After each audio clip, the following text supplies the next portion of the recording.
विचरे हमारे ध्यान में।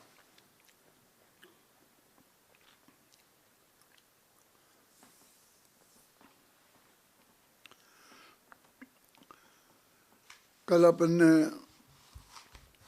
पहले छंद से लेकर और 9वें छंद तक के विषय वस्तु पर चर्चा की थी और बिल्कुल बात यहीं से आरंभ की थी कि अपना ये भगवान आत्मा जो है वो पर से विभक्त है और अपने में एकत्व है।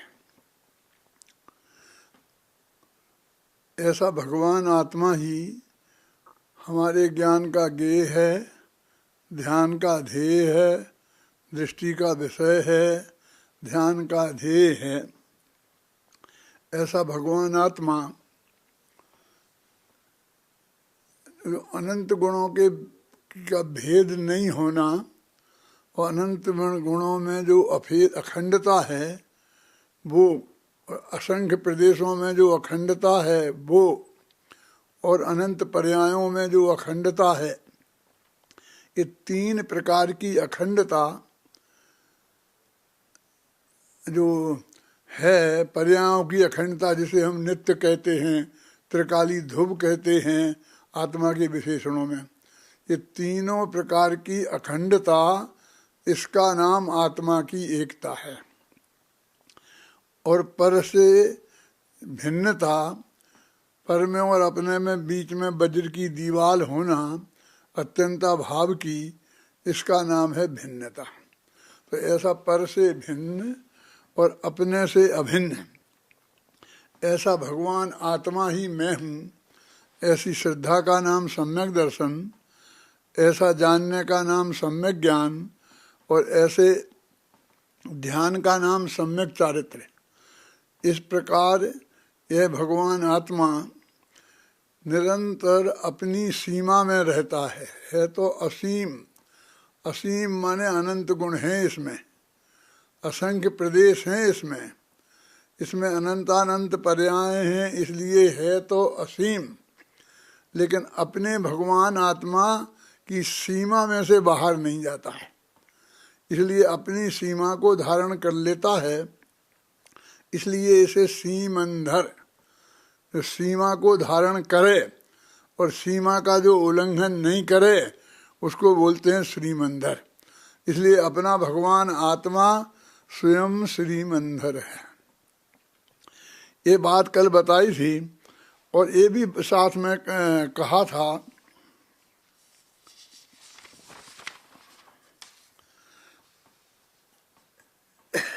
कि ये भगवान आत्मा जब अपनी सीमा के बाहर नहीं जाता है तो उन परद्रव्यों का कर्ता भोक्ता कैसे हो सकता है, क्योंकि जब अपनी सीमा के बाहर ही नहीं जाता है और अत्यंता भाव की वज्र की दीवार जिसके बीच में खड़ी है, इसलिए ये किसी दूसरे का कर्ता भोक्ता नहीं हो सकता है। तो प्रत्येक द्रव्य अपनी मर्यादाओं में स्वयं का ही कर्ता भोक्ता है। तब ये कहता है कि फिर पर के करने का भार तो हमारे माथे पे नहीं रहा, क्योंकि हम पर में जा ही नहीं सकते हैं, कर ही नहीं सकते हैं। लेकिन जब प्रत्येक द्रव्य अपनी क्रियाओं का करता है तो उसे हमें अपने परिणमन के कर्ता की जिम्मेवारी तो लेना ही होगी। ये भार तो हमारे माथे पर रहा ही। तब वो कहते हैं कि यद्यपि अपने में अनादिकाल से लेके अनंत काल तक की सब पर्याय सुनिश्चित हैं और तीन काल के जितने समय हैं उतने ही आत्मा की एक द्रव्य की, एक गुण की उतनी पर्याय हैं और एक एक समय में एक एक पर्याय खचित है। जैसे लोकाकाश के एक एक प्रदेश पर एक एक कालाणु द्रव्य खचित है ना, ऐसे ये भगवान आत्मा की वो अनादि अनंत पर्याय हैं। तो वो जो एक समय में कौन सी पर्याय होगी ये बिल्कुल सुनिश्चित है और उसमें कोई फेरफार संभव नहीं है। इसलिए इसे अपनी पर्यायों के कर्तृत्व का बोझा भी इसके माथे पर नहीं है। ऐसा यह द्रव्य पर का कर्ता धर्ता तो नहीं है, लेकिन पर को जानता अवश्य है।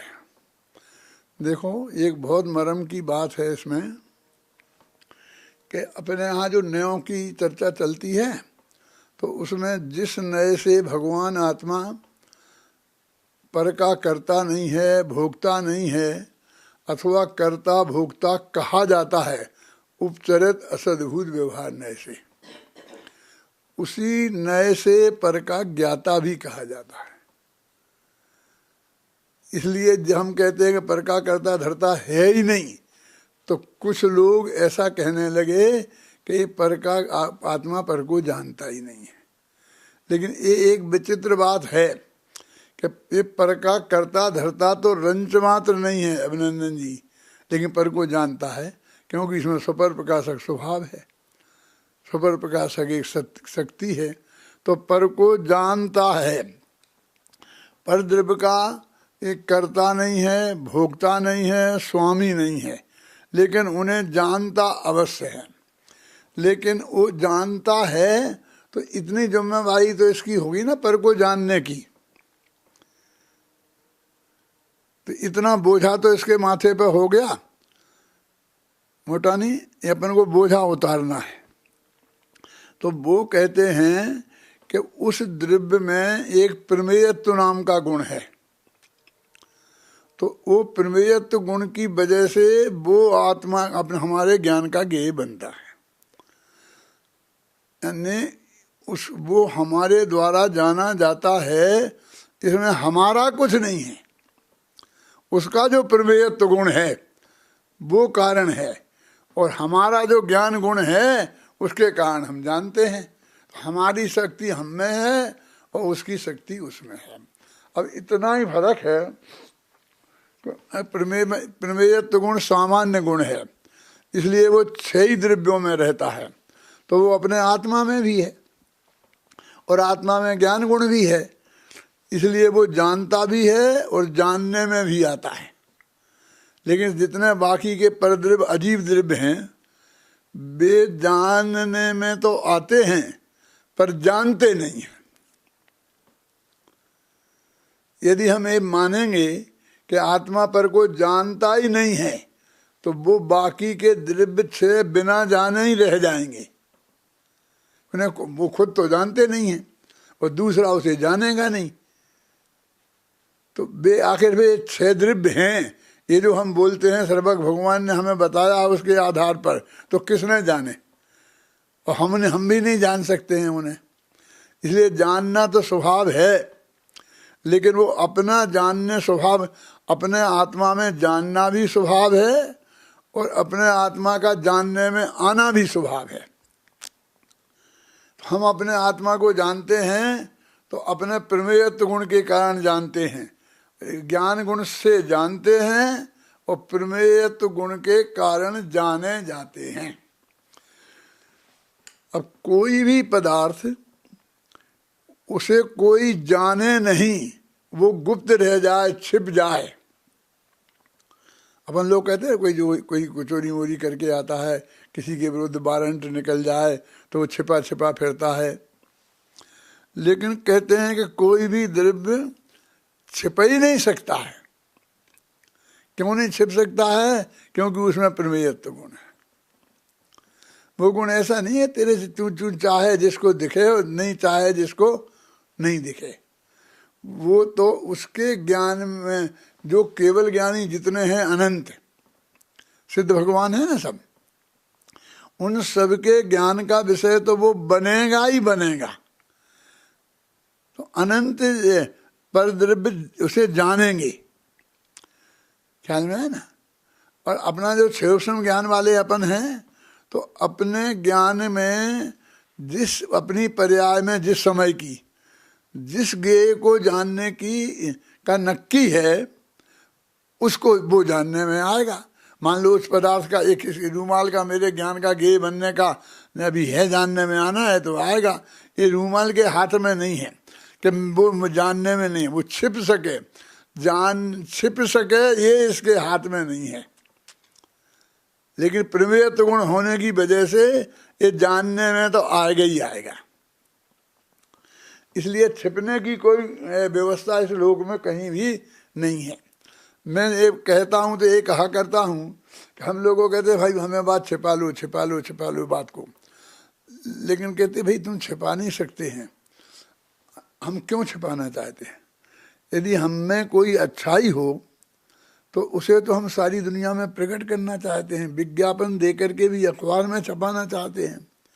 हम में कोई खराबी होती है तो उसे हम छिपाना चाहते हैं। तो जब इसे कहते हैं कि नहीं भगवान तो जान ही लेंगे उसे, वो छिपा नहीं सकता तुम, तो जरा थोड़ी इसे घबराहट होती है। तो मैं कहता हूँ घबराने की जरूरत नहीं है। क्यों? क्योंकि वो जान लेंगे पर किसी से कहेंगे नहीं। समझे ना? ये समस्या हमारी है ना कि हमारी कमजोरी को जान लेगा और सारी दुनिया से कहता फिरेगा। लेकिन वे जो सब अनंत आत्मा है, सिद्ध भगवान, वे हमारी सब बात को जान लेंगे लेकिन कहेंगे नहीं। ऐसा इनका स्वभाव है। अब वो कहते हैं कि अनंत जो 5 पदार्थ हैं, अनंत जीव हैं, उनका तो जानने का स्वभाव है।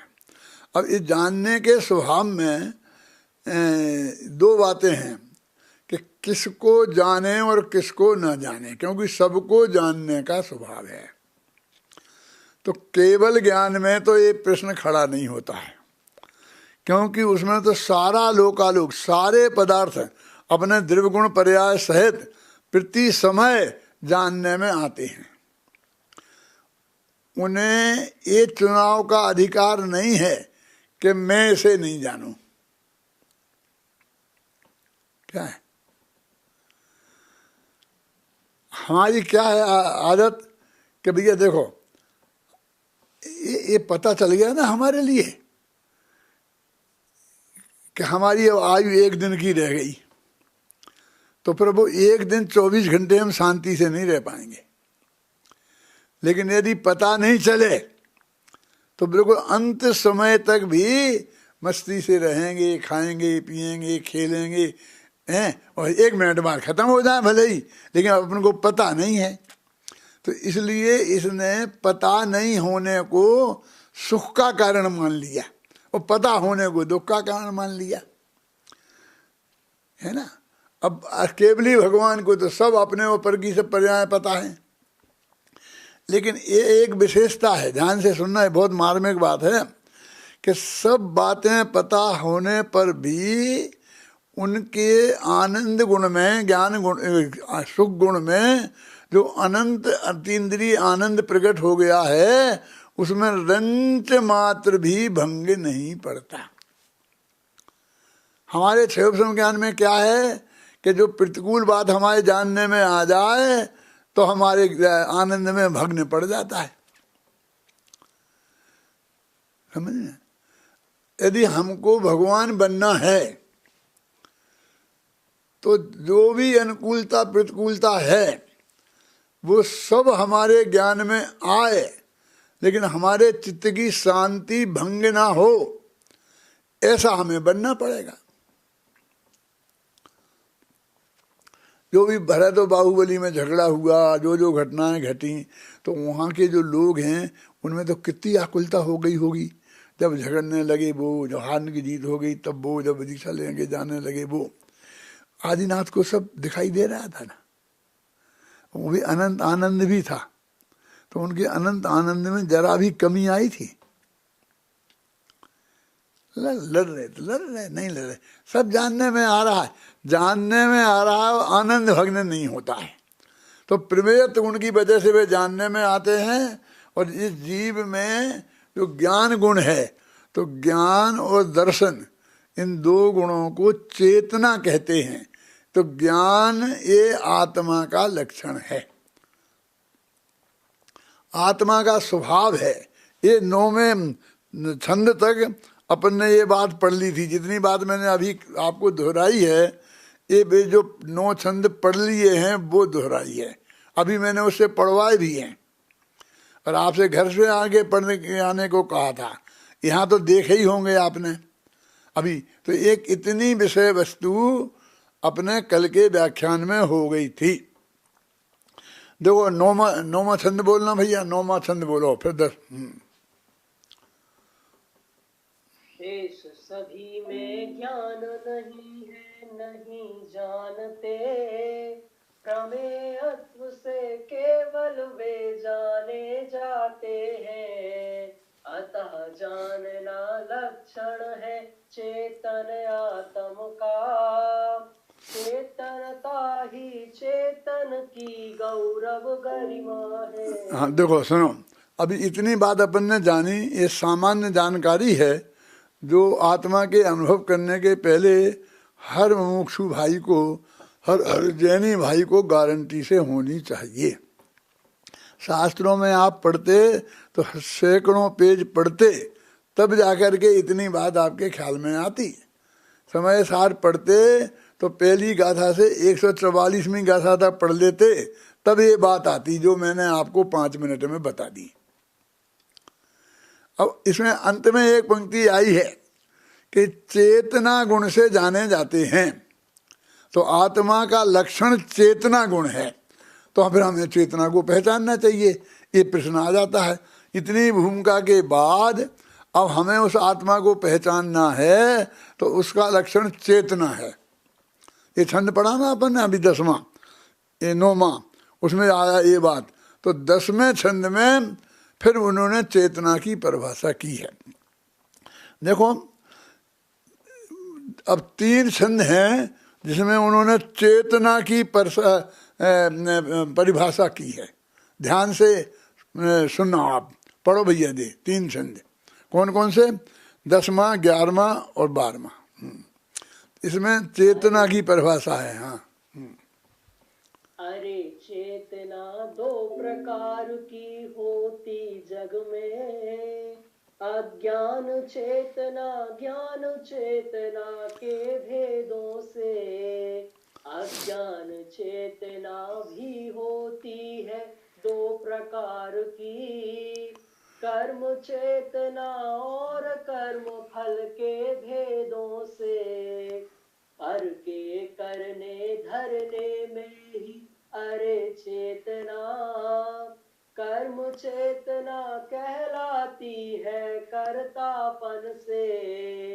और कर्म के फल में ही रत रहना भाई, अरे कर्म फल कहलाती है भोक्तापन से। पर का करता भोक्तापन अज्ञान चेतना, ज्ञाता दृष्टा रहना ही है ज्ञान चेतना। ज्ञान चेतना मुक्ति है, मुक्ति का मग है। अज्ञान चेतना भव का कारण कही गई है। तो ये चेतना की सामान्य बातें बताई। चेतना, ऐसा चेत और ना को अलग कर दो। कहते भाई साहब चेतते क्यों नहीं हो? चेतना, चेतो ना। जब मेरे पास सबसे पहले आत्मधर्म आया था सोनगढ़ से जयपुर हिंदी का, तो उसमें पूज्य गुरुदेव श्री का जो मैंने एक प्रवचन दिया था, उसमें यही था कि चेतता क्यों नहीं है, चेतना। क्या समझे? तुम चेतता क्यों नहीं है? तो क्या कहते हैं, देखो वो चेतना 2 प्रकार की होती है, एक ज्ञान चेतना और एक अज्ञान चेतना। देखो ज्ञान भी चेतना और अज्ञान भी चेतना। तो ये जो अज्ञान चेतना माने नहीं जानना, नहीं, ज्ञान में तो जानना और अज्ञान में नहीं जानना नहीं है, गलत जानना है। ज्ञान चेतना माने जानना, सही जानना, और अज्ञान चेतना माने गलत जानना। माने वो नहीं जानने रूप मत लेना। 2 तरह का अज्ञान होता है, आप जानते हैं, एक क्षयोपशम ज्ञान और एक औदिक अज्ञान। सुना है? जो लोग मुझे दिख रहे हैं उनमें आधे लोग तो जानते होंगे, लेकिन आधे नहीं भी जानते होंगे, इसलिए मैं बताऊंगा तो जरूर है। क्या कि वो ज्ञान और अज्ञान जो चेतना जो हैं दोनों प्रकार की, वो जो जानने का काम तो दोनों ही करते हैं। तो क्षयोपशम ज्ञान अज्ञान क्या है? जिसके साथ मिथ्यात्व होता है उसे बोलते क्षयोपशमिक अज्ञान। वो जो सिर्फ नहीं जानने रूप होता है ज्ञानावरणी कर्म के उदय के निमित्त से, उसे बोलते हैं औदिक अज्ञान। तो औदिक अज्ञान अधर्म नहीं है, लेकिन क्षयोपशमिक अज्ञान अधर्म है। तो वो अज्ञान चेतना, एक ज्ञान चेतना और दूसरी अज्ञान चेतना। वो अज्ञान चेतना भी दो प्रकार की है, एक कर्म चेतना और एक कर्म फल चेतना। एक कर्म चेतना क्या है और कर्म फल चेतना क्या है? ये अत्यंत सरल, बिल्कुल ऐसी भाषा में कि जो बच्चा बच्चा समझ जाए, कोई शास्त्र का प्रमाण नहीं देखना पड़े कि जब मैं यहाँ बोल रहा हूँ वो जितने लोग सुन रहे हैं, वो एक आदमी भी ऐसा नहीं होगा कि जिसकी समझ में नहीं आएगा। कुछ लोग इस दुनिया में ऐसे होते हैं कि जिनमें कर्म करने का भाव बहुत होता है, बस करें करूं करूं करूं। माताएं बहनें में बहुत होती हैं ऐसी कि बढ़िया से बढ़िया रसोई बनाएंगी, पसीने से तरबतर हो जाएंगी, 4 घंटा लगी रहेंगी, इतनी मेहनत करेंगी, तो उन्हें बनाने में जितना आनंद आता है उसमें वो चेतती हैं बनाने में, और उतना खाने में उन्हें मज़ा नहीं आता। खाना तो अंत में बाद में सब घर वाले खा लें तो जो बचा रहे वैसा खा क्यों लेती हैं शांति। वो कर्म चेतना की प्रधानता वाली है, करने में आनंद आता। अकेली माताएं बहनें ही नहीं, पुरुषों में भी ये लोग व्यवस्थापक होते हैं ना, इस सुबह से शाम बढ़िया व्यवस्था में जुटे रहते हैं, उन्हें करने में बहुत आनंद आता है। शिविर में जाएंगे तो करे बस काम करते रहें, काम करते रहेंगे। जब मैं सबसे पहले जयपुर में आया था, इसी कमरे में ठहरा था, मेरे साथ 7 आदमी आए थे। तो यहाँ मेरी व्यवस्था में जिस एक आदमी को रखा गया था, वो जैन थे, मंदिर की पूजा का काम भी संभालते थे। वे पुजारी नहीं थे, वे गोदका जी के दोस्त थे, सहपाठी थे। तो गोदका जी ने उनको रखा था और ये जिम्मेवारी उन्होंने सौंपी थी। तो वो जब मैं यहाँ स्मारक में प्रवचन करता था तब वे शहर में रहते थे। जब मैं शहर में प्रवचन करने जाता था तब वे स्मारक में आ जाते। 10 दिन तक मैंने प्रवचन किए और उनने मेरा एक प्रवचन नहीं सुना। सारी व्यवस्था करने में रास्ता होना। ऐसे व्यवस्थापक आपने बहुत देखे होंगे कि जब तक प्रवचन शुरू नहीं हुआ तब तक एकदम यहाँ की दौड़ धूप में लगे रहेंगे, ये ठीक ये ठीक ये ठीक, और प्रवचन शुरू हुआ तो वे जाकर आराम से सो जाएंगे, और प्रवचन खत्म होगा उसके पहले आकर स्पीकर संभाल लेंगे। अब कल ये होगा, शाम को ये होगा, क्यों विवेक है? तुम तो बैठते हो, तुम्हारी बात नहीं कह रहा हूँ। बहुत से व्यवस्थापक इस टाइप के होते हैं, मैंने देखे बहुत जीवन में। तो वे कर्म की चेतना की प्रधानता वाले हैं, पर करने में मजा आता है उन्हें, समझे ना। कुछ लोग कर्म फल की चेतना वाले होते हैं कि बस खाओ पियो मस्त रहो, उन्हें भोगने में ही मजा आता है, करने में कोई रस नहीं है। जो मिल गया बढ़िया, अच्छा बुरा, बस खा जाए, बस खत्म। वे जो कर्म के फल में ही चेतते हैं, वे कर्म फल चेतना वाले हैं। लेकिन सभी जीव में दोनों, जो अज्ञानी जीव हैं उनमें दोनों ही होती हैं, कर्म चेतना भी और कर्म फल चेतना। बिल्कुल पूरी अकेली कर्म चेतना वाले और अकेली कर्म फल चेतना वाला कोई नहीं होता। मुख्यता और गौणता की बात है, किसी में दोनों ही की मुख्यता होती है कि वे बराबर काम भी पूरा करेंगे और उसका लाभ भी पूरा लेंगे, हैं? खाना बनाने में सारी व्यवस्था भी जुटाएंगे और खाने में भी आनंद लेंगे। कर्म में भी चेतते हैं और कर्म के फल में भी चेतते हैं, उनको जानने में नहीं चेतते हैं। ख्याल में आया? तो एक वे कर्म चेतना वाले, एक कर्म फल चेतना वाले, और एक जानने में ही चेतते हैं। वैसे मैं तो ज्ञाता दृष्टा आत्म राम हूं ना, जानना तो मेरा स्वभाव है ना। ना उन्हें भोगने में रस है और ना उन्हें पर में करने में रस है। ऐसे जो ज्ञानी जीव हैं वो ज्ञान चेतना वाले हैं। देखो भोगने में रस नहीं है ऐसे तो आपको बहुत लोग मिल जाएंगे, ख्याल में है ना। जानने में रस है, लेकिन आचार्य तो ऐसा बोलते हैं कि सारी सब चीज पूरी व्यवस्थित है, एक एक समय की एक एक कार्य कहाँ कब क्या होना है वो बिल्कुल नक्की है।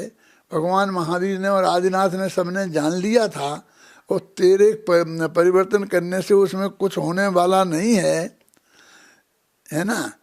तो वो तो बस जितना जानते हैं कि कब क्या होगा उतना जान लेते हैं, नहीं जानते हैं तो नहीं जानते हैं, ख्याल में केवल ज्ञान होगा जब जान लेंगे।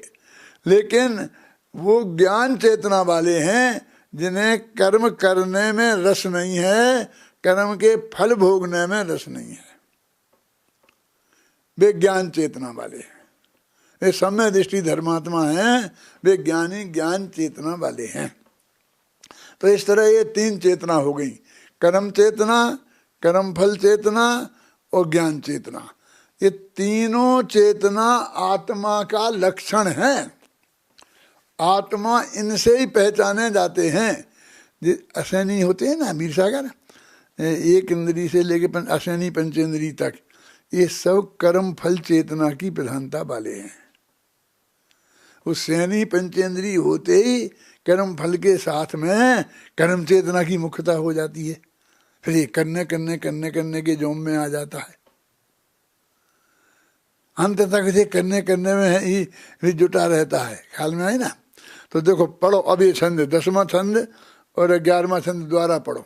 तो अब भी जो मैंने इतना समझाया है ना 5-10 मिनट, अब ध्यान से इन छंदों में से निकालना, निकल जाएगा, बहुत सरल है। हाँ देखो, अरे चेतना दो प्रकार की होती जग में, अज्ञान चेतना ज्ञान चेतना के भेदों से। अज्ञान चेतना भी होती है दो प्रकार की, कर्म चेतना और कर्म फल के भेदों से। पर के करने धरने में ही अरे चेतना, कर्म चेतना कहलाती है कर्तापन से। और कर्म के फल में ही रत रहना भाई, अरे कर्म फल कहलाती है भोक्तापन से। ये जो एक कर्तापन और भोक्तापन है ना, कर्ता नाम का भी गुण है आत्मा में, भोक्ता भी है पर को। तो इनमें कर्तापन की अपेक्षा से वो कर्म चेतना है, करने करने करने का भाव होता है, और भोक्तापन की अपेक्षा से ये एक कर्म फल चेतना है ना। करे और भोगे ये दोनों एक साथ, कर्ता के नाम अधिकार में पूरा यही वर्णन है कि जो करे, अपन भी लोग में कहते हैं जो करेगा सो भोगेगा, करेगा सो भोगेगा, यानी कर्म चेतना और कर्म फल चेतना। तो ये दो अज्ञान चेतनाएं एक कहलाती हैं कि ये जो जिनको करने करने में रस है उसमें ही चेतता रहता है, समझे ना। करने करने में जो चेतता रहता है वो कर्म चेतना की मुख्यता वाला है, और जो भोगने भोगने में चेतना रहता है, अजगर करे न चाकरी, और क्या है, पंछी करे न काम, और दास मलूका कह गए सबके दाता राम। बस खत्म, जो मिलेगा तो खा लेंगे, भोग लेंगे, बस पड़े हैं, करते नहीं, करने धरने की प्रवृत्ति वाले नहीं हैं। ऐसे लोग इस जगत में बहुत ज़्यादा मिलेंगे। मैं जब सबसे पहले पारोली में हेडमास्टर बन गया था 17 वर्ष की उम्र में मिडिल स्कूल का, तो वहाँ पर मेरे पास कमरा तो था नहीं, तो एक कमरा मुझे को दिया था, तो उसमें मैं सोता था। और उसमें एक बुजुर्ग दादाजी थे, वो भी मेरे साथ उसी में सोते थे। तो वो इस गांव के हमारे मंत्री जी के फूफा जी थे, तो हम सब लोग उन्हें फूफा जी कहते थे, और मेरे पिताजी से भी बड़ी उम्र के थे। तो वो मुझे सुनाया करते थे कि पंडित जी मैंने जिंदगी में कभी कोई काम नहीं किया। क्या बात करते हो, काम तो हर एक को करना पड़ता है क्या? हम तो 10 वर्ष की उम्र से काम कर रहे हैं पूरी जिम्मेवारी के साथ, और आप कहते मैंने जिंदगी में कोई काम नहीं किया, और आज ही अभी 86 वर्ष के हो गए तो भी कर रहे हैं। तो बोले कि मेरे जब तक मैं जवान था, बच्चा था, तब पिताजी सब काम करते थे, मुझे काम ही नहीं था, कुछ करने ही नहीं देते थे। और पिताजी का स्वर्गवास हुआ तो मेरा बेटा, उसका नाम था धर्मचंद, तो वो कहले ये पैदा हो गया तो इसने संभाल लिया सब काम। सीधा मेरे पिताजी से मेरे बेटे पे ट्रांसफ़र हो गया। मैंने कभी एक दिन दुकान पे नहीं गया, अकाउंट नहीं देखा, कुछ नहीं, मस्त ऐसे जो फूफा जी के साथ में रहता था। और मुझे चैन्नई लाइब्रेरी भी थी, उसमें थी, तो ये लाइब्रेरी में 150-200 किताबें थी, तो मैंने महीना 1.5 महीना में पूरी लाइब्रेरी 1 नंबर से पूरी पढ़ ली थी। मैं ऐसी काम की प्रवृत्ति वाला, और वे ऐसे बिल्कुल नहीं काम करने की प्रवृत्ति वाले। हो सकते हैं ना जगत में ऐसे कि करने में कोई रस नहीं, वह कदम। देखो पर का करता, ये पढ़ना 12वां छंद, 12वां छंद पढ़। पर का करता भोक्तापन अज्ञान चेतना, ज्ञाता दृष्टा रहना ही है ज्ञान चेतना। ज्ञान चेतना मुक्ति है, मुक्ति का मग है। अज्ञान चेतना भव का कारण कही गई है। देखो 2 पंक्तियों में पूरा निचोड़ आ गया जनवाणी का। वो कहते हैं पर का कर्ता भोक्तापन ये अज्ञान चेतना है, ये पहले गुणस्थान से समझ में होती है, और ज्ञाता दिष्टा रहना ये ज्ञान चेतना है। नहीं जानने का सवाल नहीं है, पर को ना निज को। ज्ञान चेतना काय का नाम, ज्ञान चेतना माने सम्यक दर्शन, तो काय का नाम है कि पर का ज्ञाता दिष्टा रहना। तो जानेगा ही नहीं तो फिर क्या ज्ञाता दिष्टा रहना हो गया? माने जानना पर नो रिएक्शन, कोई फर्क नहीं पड़ता है। जैसे आप देखिए अपन लोग भी बहुत ऐसे हैं, ऐसा नहीं है प्रवृत्ति में कि सड़क पे जाते हैं, एक्सीडेंट हो जाता है, एक को रोंदता हुआ वो निकल जाती है, और गाय जो पशुओं को तो कोई गिनता ही नहीं है, और कीड़े मकोड़ों को कौन गिनता है? और हमारे बराबर ज्ञान में आती रहते हैं तो हम डिस्टर्ब होते हैं। बिल्कुल सहज भाव से देखते जानते रहते हैं। हमें रंज मात्र भी हमारे आनंद में जो भी है उसमें भग्नता नहीं पड़ती है। और जिसमें हमारा अपनापन हुआ, बस उसको कुछ हुआ तो बस एकदम हम घबराने लगते हैं, कुछ भी हो जाए तो अच्छा बुरा, समझ गए ना? देखो ज्ञान ज्ञाता दिष्टा रहना, हम ज्ञाता दिष्टा रहना हमारे स्वभाव में है। यदि हमारे उसके साथ में अपनापन नहीं हो तो सहज भाव से अच्छी घटना बुरी घटना कुछ भी होती रहे, बारात जाती रहे, ये होता रहे, ये होता रहे, सबको हम सहज भाव से जानते देखते रहते हैं। देखो क्या देखा, पर का कर्ता भोक्तापन अज्ञान चेतना, ज्ञाता दिष्टा रहना ही है ज्ञान चेतना। बस इतना इतना ज्ञाता दिष्टा रहना है। मुझे नहीं जानना, जानने से मुझे राग होता है, इसलिए मुझे नहीं जानना। ये नहीं जानना कहाँ से लाया? जानना तेरा स्वभाव है भाई साहब, ये तेरे को ऑप्शनल नहीं है, ये तेरे को सुविधा नहीं है। देखो ज्ञान चेतना मुक्ति है।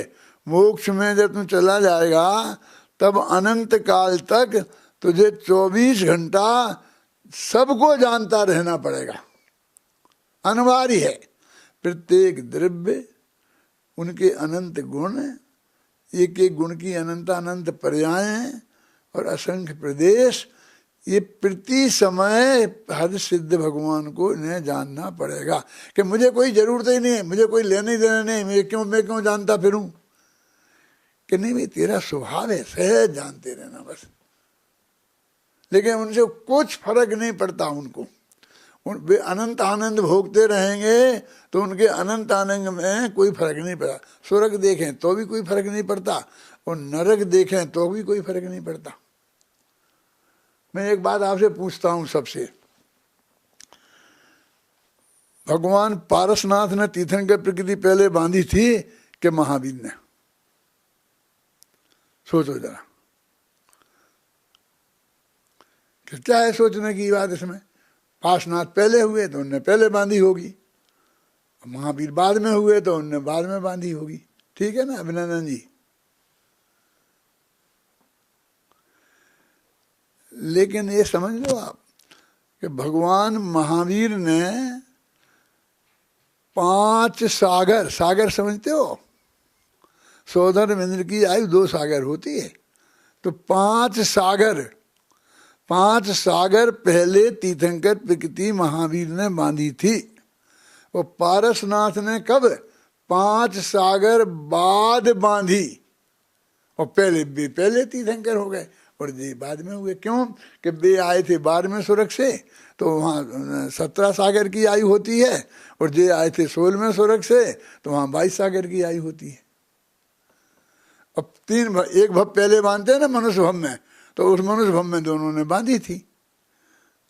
जब वे के 16वें स्वर्ग गए होंगे तो जब वे आए, जब तीर्थंकर बने तो उसके 22 सागर स्वर्ग के तो गए ना, तो 22 सागर पहले बांधी होगी ना, और वो निरंतर प्रकृति हो, बंधी प्रकृति है, तो 22 सागर तक लगातार बनती रही, लगातार बनती रही। और इन 17 सागर पहले ही बांधी थी। अब अंतर समझ में आया कि भाई पारसनाथ संसार में डोल रहे थे, महावीर भी थे, और पारसनाथ पहले अनंत सुखी हो गए और महावीर को 5 सागर की देरी हुई। लोग ध्यान नहीं जाता इस बात पे। जब मैं एक कहता हूँ कि हमारे पूज्य गुरुदेव श्री तो बहुत बड़े महान थे, उनके भाव बहुत पवित्र थे, स्वभाव थे, तो वो इस ऊंचे से ऊंचे स्वर्ग में गए होंगे। क्यों?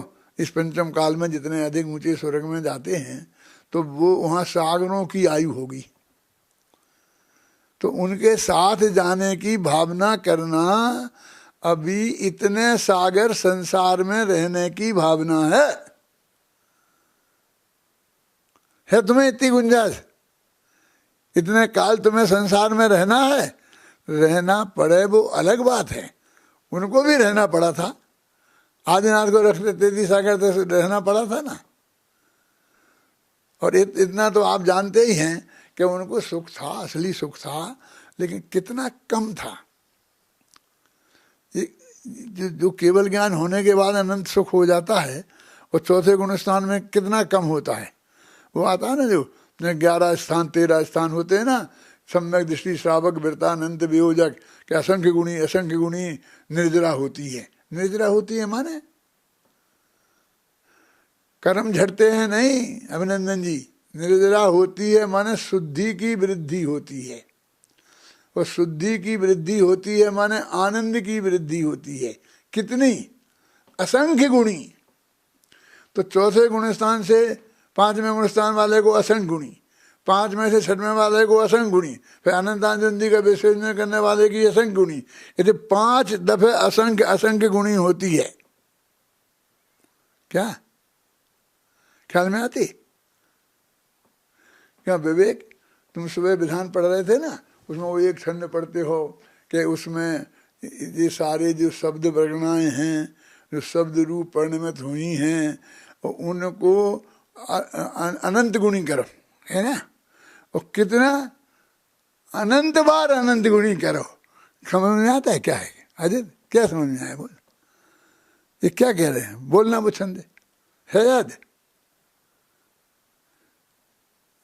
हाँ बोलो। हाँ, जेते परमाणु। हाँ हाँ हाँ, तो अर्थ भी किया था उसने सुबह, उसने अपने संजीव ने भी किया था और उसने भी किया था, वो राजकोट वाले। मैंने सुना दोनों। मैं तुम्हारा विधान सुनता हूँ पूरा मिस्टर। पहले पहले सब सुनता हूँ मैं तुम्हारा सब है। हाँ, इतना टाइम लगाते हो? हाँ बोलो। हाँ हाँ हाँ हाँ हाँ हाँ बोलो, यही बोलो। हाँ जरा। परमाणु सतुरु भय है अतीत काल आगे होनहार है। को अनंत गुण करते अनंत वार ऐसे महाराशि रूप दिन में दिन को गुणा करो तो अनंत से गुणा करो और अनंत बार गुणा करो। माने अनंत से अनंत, अनंत जैसे बोलते हैं ना, अपना अपूर्णत अक्षर कितने हैं कि 64 दफे दो को गुणा करो। माने 2 दूनी 4, फिर 4 दूनी 8, 8 दूनी 16, ऐसे ऐसे करते जाओ 64 बार। तो अनंत बार गुणा कर, इतने अक्षर इकट्ठे हो जाएं तो भी सब वे मिलके सिद्ध भगवान के एक समय के आनंद का वर्णन नहीं कर सकते। एक समय के कितना सुख है उन सिद्ध भगवान के, हैं? ये आज सुबह सुना था आप लोगों ने विधान में, तो ख्याल में आई थी कि वो क्या कह रहे हैं। समझाई थी, उनने समझाने में कोई कसर नहीं छोड़ी थी। आप सुने, दोनों ने समझाई थी, संजीव ने भी समझाई थी और वो राजकोट वाला क्या नाम, सुनील, उसने भी समझाया था, हैं? और अभिनंदन जी ने तो 100 बार पढ़ी होगी, जेते परमाणु हैं अनंत है करके। वो एक समय के आनंद का वर्णन वे सारे परमाणु नहीं कर सकते हैं। तो सागर कितना लंबा चौड़ा है, इतने लंबे काल तक है। क्यों जी, हम नहीं जाए वहां स्वर्ग में तो क्या है, वहां सागरों की और पल्लों की आयु में ही चले जाएं। राजा सैनिक अच्छे हैं ना, अजित समझ में आया? क्यों है अच्छे, बताओ भाई, क्यों है अच्छे? 84,000 वर्ष में निपट जाएंगे ना। वे चौथे गुण स्थान में थे ना यहाँ, तो जैसे जितना सुखी थे तो पहले नरक में भी वे उतना सुखी हैं क्या नहीं? चौथे गुण स्थान में है ना, तो वो फिर जब केवली हो गए तो अनंत सुखी हो गए कि नहीं हो गए? तो वहां 84,000 वर्ष ही उन्हें बिताने पड़े हैं। और जो स्वर्ग में जो गए उन्हें सागरों बिताने पड़े। पहले ही स्वर्ग में जाएंगे और 100 धर्मेंद्र हो जाएंगे तो 2 सागर तो लेना ही पड़ेगा। कभी विचार किया? ऊपर का स्वर्ग बहुत अच्छा, बहुत अच्छा, बहुत, अरे कहाँ है अच्छा? यदि हमको चौथे गुणस्थान का सुख और 13वें गुणस्थान का सुख, 14वें गुणस्थान का सुख, सिद्ध का सुख, इस सुख का ख्याल में होता, वो संत नाम के ख्याल में था। अभिनंदन जी, तुम्हारे वो संत नाम कवि हैं, तुम गए थे ना नकुड़ में, हैं? वहां से लाए हो, सुबह सुनाया था ना राकेश ने, वो भी सुना था हमने, समझे ना? तो वो उनके ख्याल में वो बात आई थी और उन्होंने शब्दों में भी बांधा। और तुम्हारे इस विधान में 8 बार आएगा। रोजीना पूजा खत्म होएगी ना तो उसमें वो आएगा छंद। और तुमने यदि 100 बार कराए हैं विधान तो 800 बार तुमने वो छंद पढ़ा है, हैं? अब वो बात ख्याल इतनी आनी चाहिए और उसकी महिमा हमारे ध्यान में आना चाहिए। देखो 12वां छंद और 13वां छंद पढ़ो भाई, ध्यान से सुनना। ध्यान से सुनोगे, विचार करोगे तो ख्याल में आएगा। तुम वहां बैठे हो इंदौर में और हम तो यहीं बैठे हैं क्या? और अपने बैठे बैठे ही अरे वो मालिश करते रहते हैं और सुनते रहते हैं, तो भी हमें इतना ख्याल में है। हमारा भी पुराना पढ़ा हुआ है ना कई दफे का, और कई दफे उसका अर्थ भी हमने किया है। पढ़ भाई 12वां छंद, 12वां छंद। हाँ हाँ। पर का करता भोक्तापन अज्ञान चेतना, ज्ञाता दृष्टा रहना ही है ज्ञान चेतना। ज्ञान चेतना मुक्ति है, मुक्ति का मग है, अज्ञान चेतना भव का कारण कही गई है। हाँ, अपने आत्म में अपनापन ज्ञान चेतना, आत्म में ही जमुना रमना ज्ञान चेतना।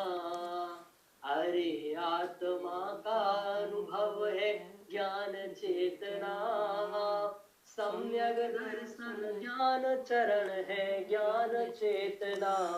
क्या करना पड़ेगा ज्ञान चेतना के लिए? मुझे ज्ञान चेतना करनी है तो क्या करना पड़ेगा? कि कुछ नहीं करना पड़ेगा, अपने में अपनापन ही है ज्ञान चेतना। अपना जो भगवान आत्मा है ना, वो त्रिकाली ध्रुव दृष्टि का विषय, जो ज्ञान का गेय, ध्यान का ध्येय, जो अभी पीछे आगे निकल गया पीछे की संदों में, बस वही मैं हूँ। बस इसका नाम ज्ञान चेतना है। बस सहज भाव से इसमें रहना और कुछ नहीं करना है। और वो ज्ञान चेतना ऊपर के छंद में कहा है मुक्ति है, और मुक्ति का मग है। यही है मोक्ष में। क्या है? निज अपने में अपनापन, इसका नाम है सम्यक दर्शन। तो चौथे गुण स्थान में भी ऐसा ही है, 13वें गुण स्थान में अरहंत भगवान के भी ऐसा ही है, और सिद्ध भगवान के भी ऐसा ही है। वो अनंत काल तक भी ऐसा ही रहना है, फर्क नहीं पड़ना है। देखो, अपने आत्म में अपनापन ज्ञान चेतना। अब ज्ञान चेतना की परिभाषा कितनी सरल है, और क्या करना है उसे, उसमें बोलो। आत्म में ही जमना रमना ज्ञान चेतना। तो आत्मा में जमना रमना वो ज्ञान चेतना। तो क्या है वो जमना रमना? क्या कहने भैया, आत्मा में कैसे जमे रमे? अरे कुछ नहीं है, आत्मा को जानना और ये जानना कि यही मैं हूँ। तो एक समय पहले समय में जानना, उसका नाम ज्ञान है, और लगातार जानते रहना, उसका नाम है जमना रमना, और उसी को ध्यान कहते हैं। बस खत्म। ज्ञान चेतना कितनी सरल है बोलो। लंबा लंबे भाषण, लंबी लंबी गाथाएं सुनाएं, और गाथाओं का अर्थ बताएं, फिर संस्कृत में बताएं, फिर हिंदी में बताएं, फिर उस पंक्ति से बताएं, तो तुमको लगे कि कुछ बताया। लेकिन तुम्हारी हालत तो ऐसी हो गई ना कि भाई वो इतने में हम ऐसे कैसे मान सकते हैं? हमको तो ये तो बहुत बड़ी चीज़ है, तो हमें ज़रा बताना चाहिए उसकी गरिमा में। अपने में अपनापन है ज्ञान चेतना, आत्म में ही जमना रमना ज्ञान चेतना।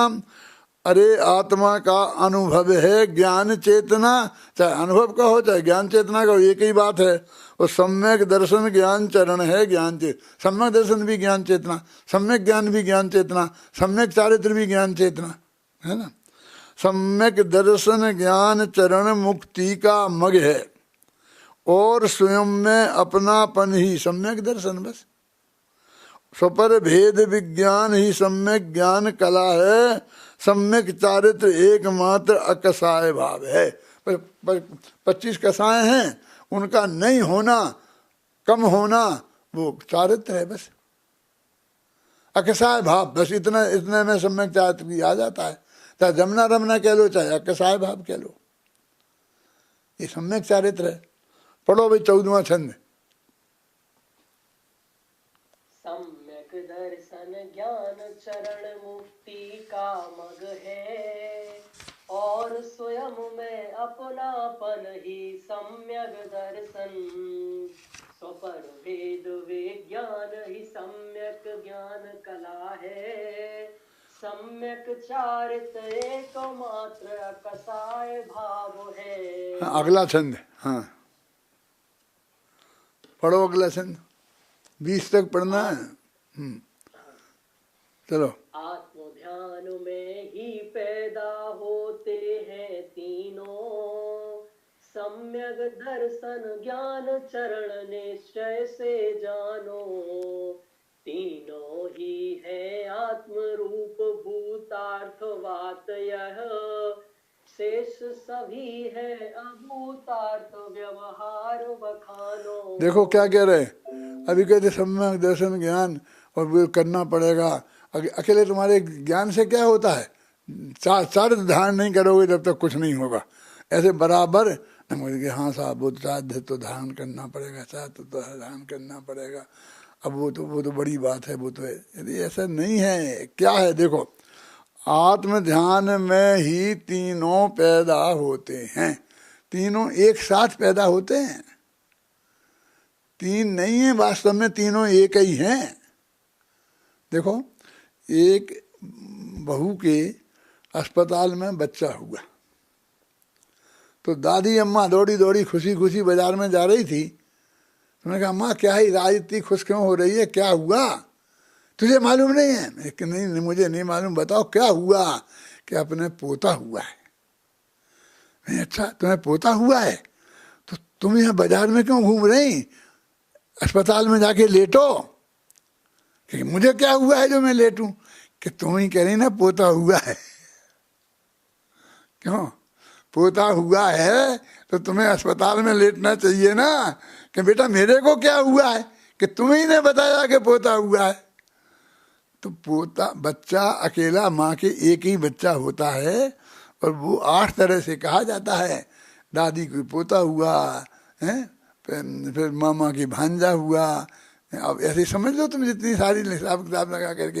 अब मैं धीरे धीरे भूल भाल गया, ज़्यादा एकदम मेरे को याद नहीं आती है कितना हुआ है। तो कहते तीनों एक साथ पैदा होते हैं। कौन? सम्यक दर्शन ज्ञान चारित्र। बेटा जब बेटा बना, बाप भी उसी समय बाप बनता है। जितनी बेटे की उम्र उतनी ही बाप की उम्र है। क्या बोल रहे? कम से कम 25 वर्ष का तो होगा ना बाप।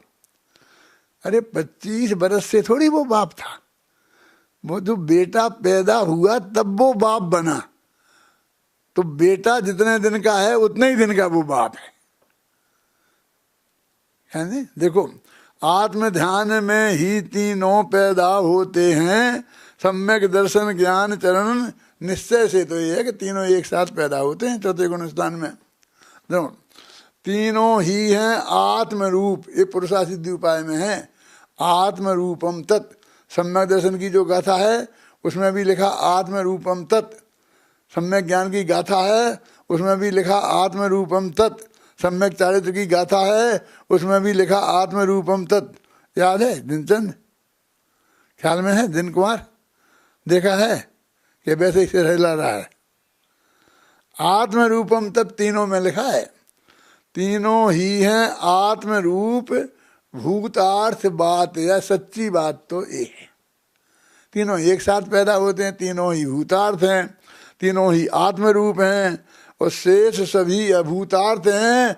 और जितनी बातें और कहीं जाएंगी वो सब व्यवहार है कि नहीं चारित्र में ये करना पड़ेगा, ये करना पड़ेगा, वो सब व्यवहार की बात है ना? अरे यहाँ तो शास्त्र में ये भी लिखा है, पढ़ो 16वां छंद बहुत मार्मिक है। निश्चय और व्यवहार मुक्ति मग दोनों ही तो आत्म ध्यान में ही तोरे पैदा होते हैं। अतः ध्यान ही निज आत्म का अरे निरंतर करना है कर्तव्य कहा है ज्ञानी जनों ने। निश्चय रत्नत्रय और व्यवहार रत्नत्रय दोनों ध्यान में ही पैदा होते हैं। द्रव्य संग्रह में गाथा है ध्याने पाऊण। निश्चय व्यवहार ऐसी गाथा है, किसको याद है? ध्याने पाऊण शब्द है कि ध्यान में ही निश्चय और व्यवहार दोनों मोक्ष मार्ग एक साथ प्रकट होते हैं, आगे पीछे नहीं होते हैं। पहले व्यवहार पालना पड़ेगा, बाद में निश्चय हो जाएगा। पहले निश्चय होगा तब बाद में व्यवहार होगा। ये पहले बाद का भेद ही नहीं है, हैं? निश्चय और व्यवहार मुक्तिमक दोनों ही तो आत्म ध्यान में ही तो रे पैदा होते हैं। अतः ध्यान ही निज आत्म का अरे निरंतर। निरंतर आत्मा का ध्यान करो, करना है कर्तव्य अरे ये ज्ञानी जनों। ज्ञानी जनों को एक ही काम करना है। क्या करना है? कि अपना ध्यान रखना है। वो ध्यान 24 घंटे अपना होता ही है। ज्ञान होता है तो ध्यान होता है निरंतर। आप सुने, और कुछ तेरे को करना ही नहीं है। अरे वो भी सहज होता है, अभी आएगा। तो ये करना वरना कुछ नहीं है, तुम तो एक दफे सहज हो जा। देखो है ना, ज्ञानी जनो बोलो भाई 17वां छंद 20 तक पढ़ूंगा, घबराना नहीं, कितना ही बच जाए पढ़ो। परम शुद्ध निश्चय का है विषय भूत जो, उस आत्म में अपनापन है सम्यक दर्शन, और उसे निज रूप जानना ज्ञान कहा है, तथा उसी में जमुना रमना ध्यान कहा है। अब ज्ञान ध्यान और सम्यक दर्शन क्या है? देखो, कहते परम शुद्ध निश्चय नय का विषय। अब जानते हो थोड़ा बहुत नए चक्र पड़ा होगा तो, मूत्रकाली ध्रुव भगवान आत्मा है ना, जानते 4 प्रकार का निश्चय नय होता है, है महावीर पता है? एक लाइन में मैं बता दूं, रागादि से युक्त मानना आत्मा को अशुद्ध निश्चय नहीं, सम्यक दर्शन आदि एक देश शुद्ध पर्यायों से अभेद मानना एक देश शुद्ध निश्चय नहीं, और केवल ज्ञान जैसी संपूर्ण पर्यायों से अभेद मानना एक साक्षात शुद्ध निश्चय नहीं। और इन तीनों से अलग शुद्ध, तीनों से पार मानना वो परम शुद्ध निश्चय नहीं है ना? परम शुद्ध निश्चय नय, परम शुद्ध निश्चय नय का है विषय भूत जो।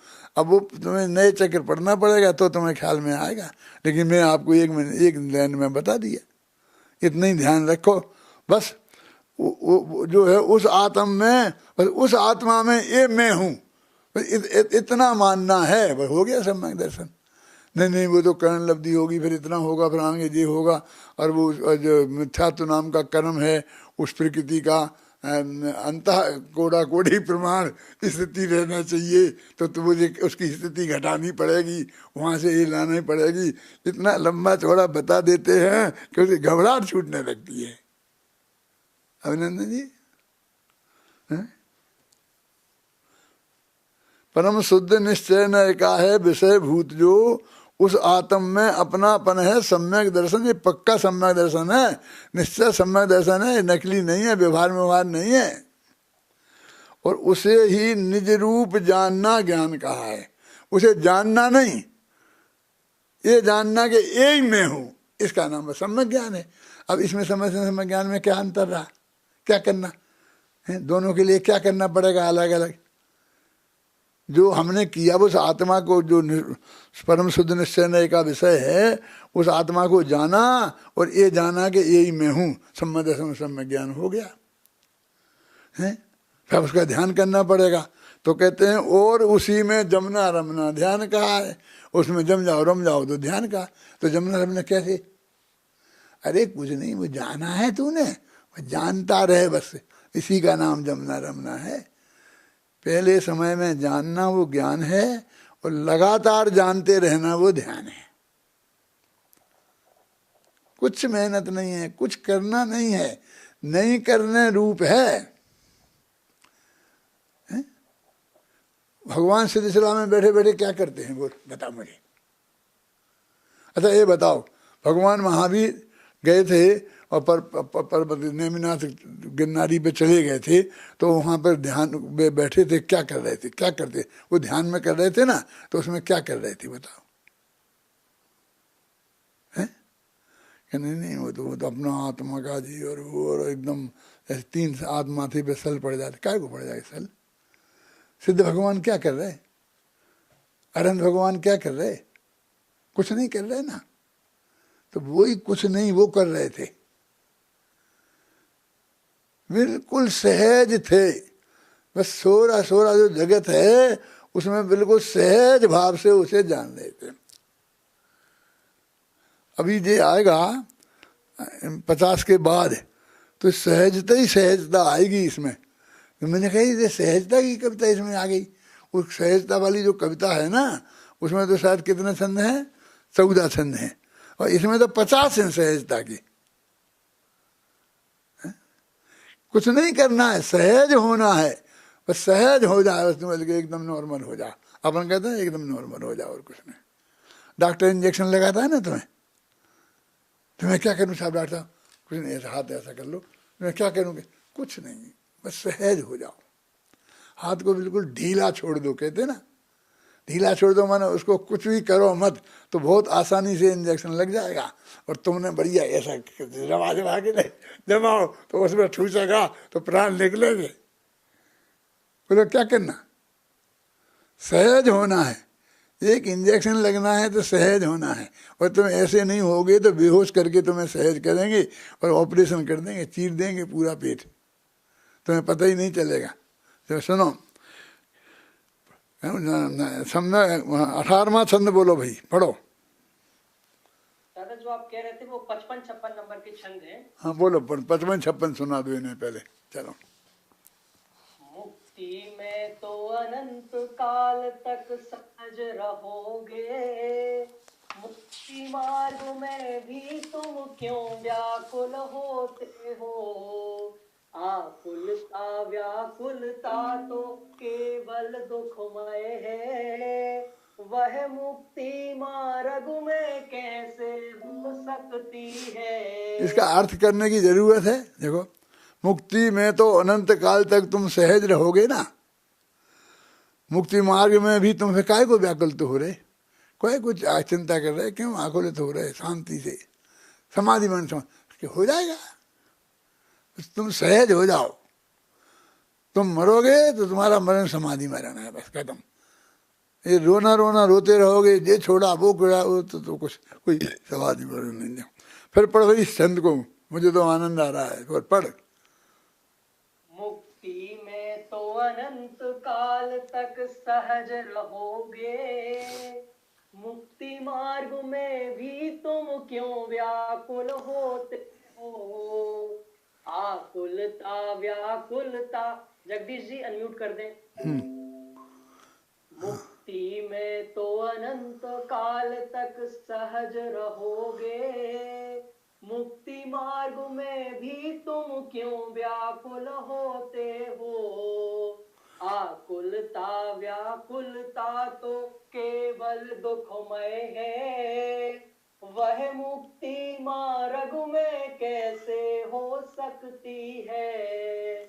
हाँ, मुक्ति और मुक्ति और मुक्ति मग दोनों ही सुखमय हैं, और भगवान आत्मा भी आनंद स्वभावी। अरे ज्ञान का पिंड और सुख कंद आत्मा, अनंत गुणों का गोडाउन भगवान आत्मा। अनंत आनंदमय है, अनंत आनंदमय है। हमारा सारा जीवन, ये समाधि, ये अनंत आनंदमय है, 24 घंटा। देखो कि साहब इतने विपरीत संयोगों में, इतनी तकलीफ में कैसे हो सकता है। तो इसमें एक छंद आया है, वो समाधि मरण में आया है कि वो बाहर की कितनी भी प्रतिकूलता हो, लेकिन वो ज्ञानी को आनंद ही आनंद आता है, वो प्रतिकूलता उसे ख्याल में ही नहीं आती है ना। कष्टों की कारा, हाँ हाँ बोल बोलो, कष्टों की कारा देखे बोल। ये समाधि तो सुखमय है, उसमें कष्टों का। रे समाधि तो सुखमय है, उसमें कष्टों का काम नहीं। अद्भुत समाधि है शांत भाव, उसमें अशांति का नाम नहीं। कष्टों की कारा दिखे हमें, अंतर की शांति नहीं दिखती। हम बातें बड़ी बड़ी करते, अंतर की भ्रांति नहीं मिटती।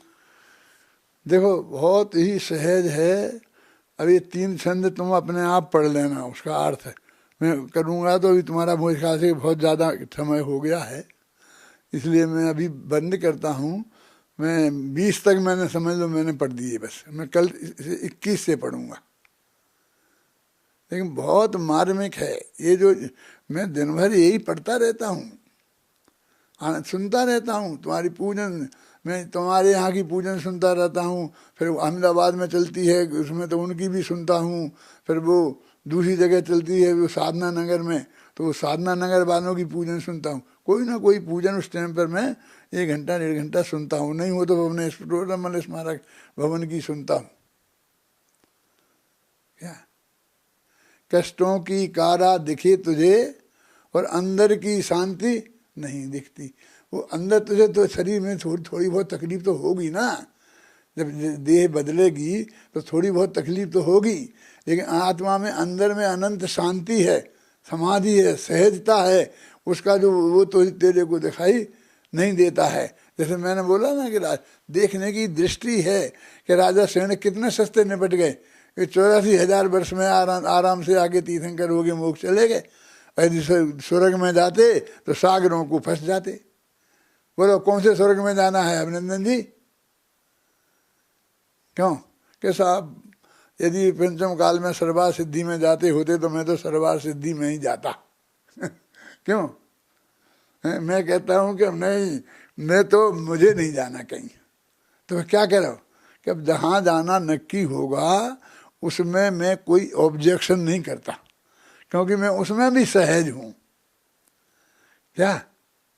उसमें भी सहज हूँ, लेकिन उसकी लालच काय की, उसको उसकी काय की इच्छा तीव्रता थी, इसमें कहाँ है ख्याल में है ना।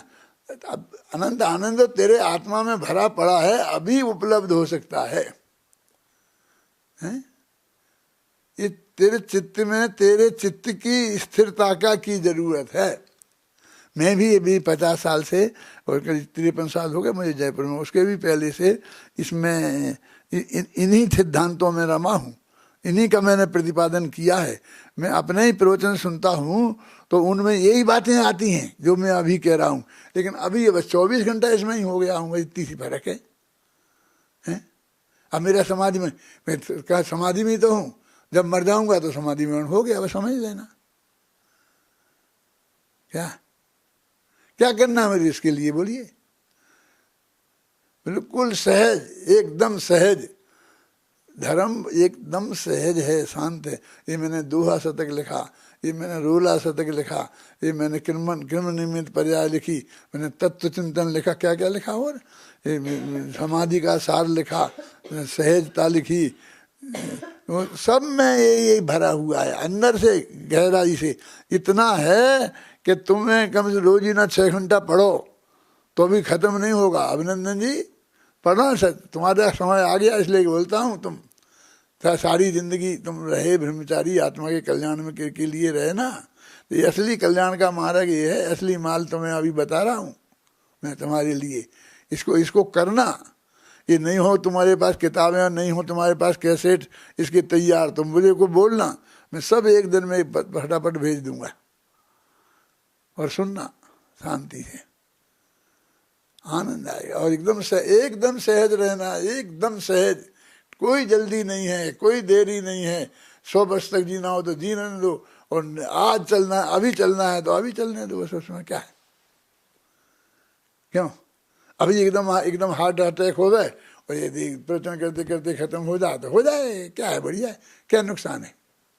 क्या करना मुझे कुछ नहीं करना है, मुझे किसी को कुछ नहीं कहना है। जिसको किसी को कुछ कहना हो वो पहले से कह के रखो ना, तो मैं तो रोज ही नहीं कहता हूँ, सबसे, घर वालों से, बाहर वालों से कह के रखता हूँ, मुझे कोई विकल्प नहीं है। बाकी बात अपन कल करेंगे, 9:30 बज गए, चलो।